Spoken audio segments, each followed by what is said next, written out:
snack has played a huge part in my training camp. The protein, the ZMA, everything, the pre-workout, it's played such a major part in my training camp, keeping me healthy, keeping me recovered, keeping me feeling good, strong, and ready for my next workout. Hey everybody, how's it going? Marcos Villegas here in Las Vegas, being joined with Bob Arum. And Bob, we're so close to this fight coming up as we're getting Teofimo right behind us. What's up, Teo? How are you? Oh, great, man. Hey, I'm very thankful. I'm blessed. And look, we got the Godfather here, right? And then we got you over here, man. It's a blessing, man. Hey, y'all stay blessed. I'm gonna let the man do it himself. Let him talk. Quickly, who do you have for this fight, Wilder and Fury? The fans. Oh, come on, that's such a PR response. But Bob, looking at this fight and looking how the second fight ended and everything that came off through that, do we see the same thing as the second fight in your opinion? Well, I hope so. I hope we see the same thing as the second fight, but who knows? I mean, you got to understand what you're dealing with in Deontay Wilder. I think it came through at the press conference. You have a guy who I don't think has the skills, doesn't have the skill set and the ability of Tyson Fury. But he's a guy who comes into the ring, and I mean it in the best sense, with a gun. And the gun is his punch, his devastating punch that obliterates his opponents. So that guy, Wilder, will always be a danger because he can turn a fight around like that. And that is, to my mind, the interest. You know, if the fight proceeds like the second fight, there's only one winner. But Deontay Wilder is capable of turning it around with that great one-punch ability that he has. And that's what the fight's about. I know there's been some word about how good of shape Tyson Fury is coming into this fight, given what's been going on with him getting COVID and then what happened with his baby. Is that a concern for you? I will tell you this, without any conjecture, because again, I don't know how the fight's going to turn out. This is the best condition that I ever seen Tyson Fury in, not marginally, by far. He's in unbelievable shape. I mean, yes, he went back to England after he had COVID, but he took Sugar Hill with him and trained in England, and he had 2 weeks where his daughter was in danger, the one that was just born, but he got through that, and that was fine. And then he came over here and talked to his sparring partners, talked to my guys, Effie and Jared Anderson, both of whom are on this great undercard. They'll tell you what great shape he's in.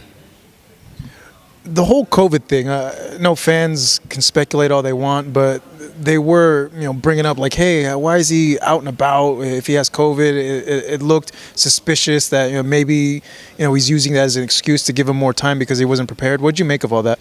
I made as the typical shit in boxing, because the boxing public and so forth. I know what the facts were. The facts were that Fury and 8 other people in his camp came down with COVID. And how do I know that?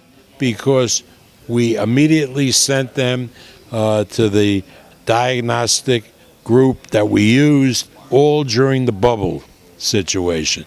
Dr. Obert, who's a commissioned doctor. And 8 people or 9 people got diagnosed with COVID. And I also know that, because I came over to visit with Fury the afternoon afterwards, that Dr. Obert had been to his house and examined him, and he had congestions in the lung and so forth and so on. And the cook was really a serious case, not a serious case, a bad case. Effie went to the hospital, he had it. So the outbreak was there, they all had it. Now, Fury was very worried when he got it, because when I saw, he had all that congestion on his lungs. But by the end of the week, it had cleared up because maybe it was because the shot he had previously taken or because he had previously had COVID. It wasn't that serious. But again, when he got it, you don't know with COVID. You know, it could be long. Some people, you know, like Derek Harmon, who works for Top Rank, big light heavyweight boxer, fought Roy Jones. He got COVID, was in the hospital for a week. So it affects everybody differently. So at that point, we determined to call the fight off. We let the PBC know, and we rescheduled it for October 9th. That is the story, plain and simple. Now, because I know that Dr. Obert had supervised everything, and he is a commissioned doctor, and he was the doctor we used on all the COVID things during the bubble that we did, and he's part of the commission, that we had reported this to the commission. In fact, we didn't. We had just that it stayed with the diagnostic people. So that's the only error that I made by saying that we let the commission know. We didn't let the commission know because I assumed that with Obert's involvement, we had let the commission know. So that's the story. Another story that keeps coming up from Wilder's team is the whole, I don't know if you heard it, and the whole glove tampering allegations and all these other excuses. That we had the press conference earlier today. He brought it up again. Just want to get your thoughts on this being continually brought up. Tyson Fury, who's a smart guy, said, look, if Deontay Wilder had picked one of these things and made this an excuse, people might tend to believe me. Who knows? Maybe it could happen. But not 6 things. Not 6 crazy things. The referee was drunk. Mark Breland put drugs in his water. I mean, come on. I mean, there's a point in time where he loses all credibility without even knowing what happened. All credibility.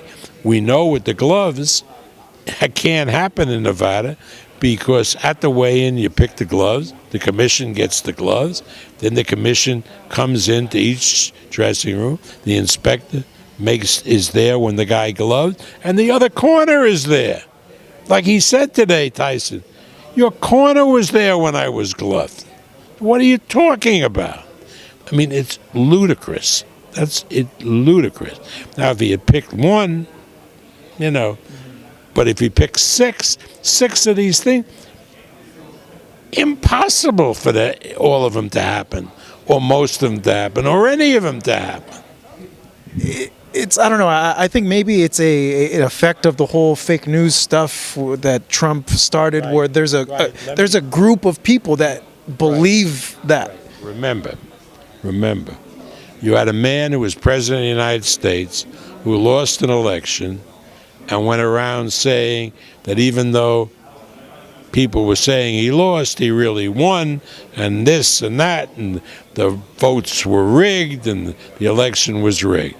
All nonsense, demonstrably proved to be false, right?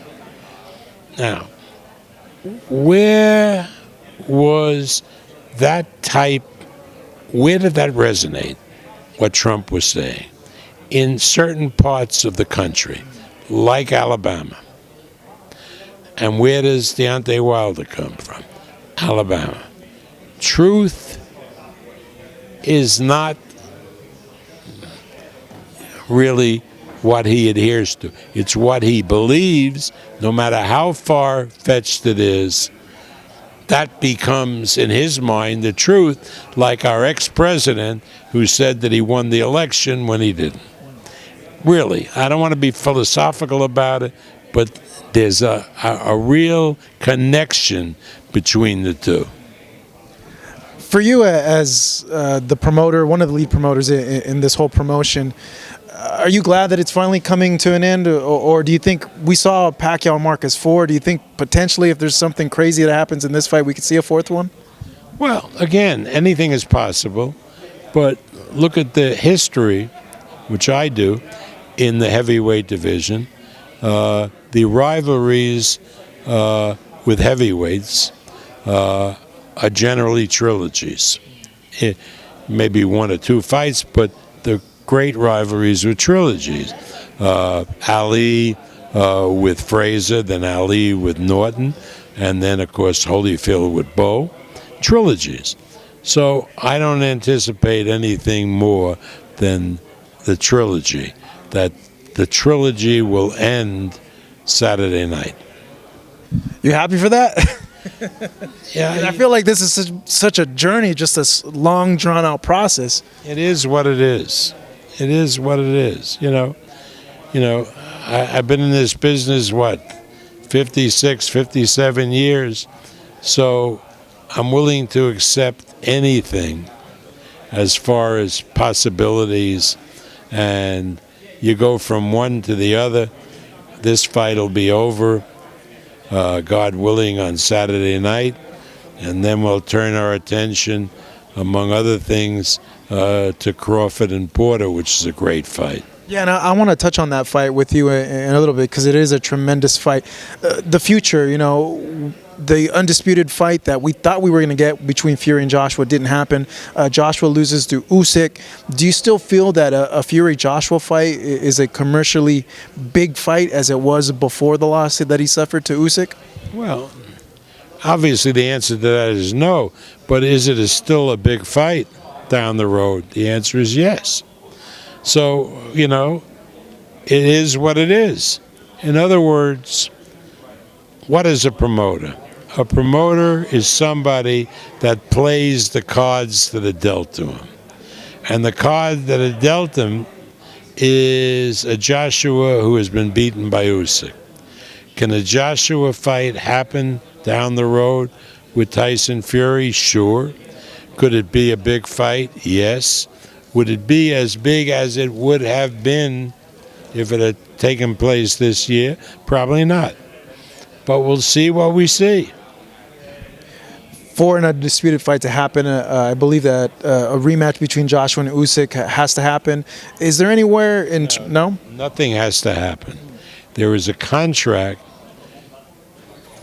that Usyk signed which guarantees Joshua a rematch. That doesn't mean that everybody can get together and do some other rotation of fighters. There's a lot of money here. Fighters are interested in money. Maybe there are arrangements that can work out. Now, if Joshua insists on a rematch, Usyk is obligated to give him a rematch. But let's see what happens down the road. First of all, Fury hasn't won the fight with Wilder. That, in my view, won't happen until Saturday if it happens. On your guys' side, if he does win, is there anything bogging down what could be an undisputed fight? Does he have already a mandatory in place that he has to go through if Fury does win? No, not a unification fight. In other words, if everybody agreed that Usyk and Tyson Fury should fight, then that would the WBC would go along with that. I keep hearing Dylan White might be in the position now to face Fury. He's in a position, but not for a unification. Look, everything is taken care of. If Usyk fights Joshua and Dylan White beats Wallen, which I don't think he will, then, yeah, Dylan White looks like would be in a mandatory position, and that would be an interesting fight, easy fight, but an interesting fight for Tyson Fury. Seeing Tyson and seeing that he does have a chance now, if he is victorious, to be undisputed, and I know it's hard to play hypotheticals in boxing because anything can happen, but say he does become undisputed, in terms of legacy, where would you place him right now, and then if he becomes undisputed? Wait till he retires. You don't place a fighter in a legacy position until after you finish the book. and you don't finish the book until he retires. So it's far too early to tell. Thank you so much for watching this video, and make sure to subscribe for more videos of your favorite fighters over here on Fight Up TV, and give us a follow online as well at Fight Up TV on Twitter and on Instagram. We appreciate it, guys.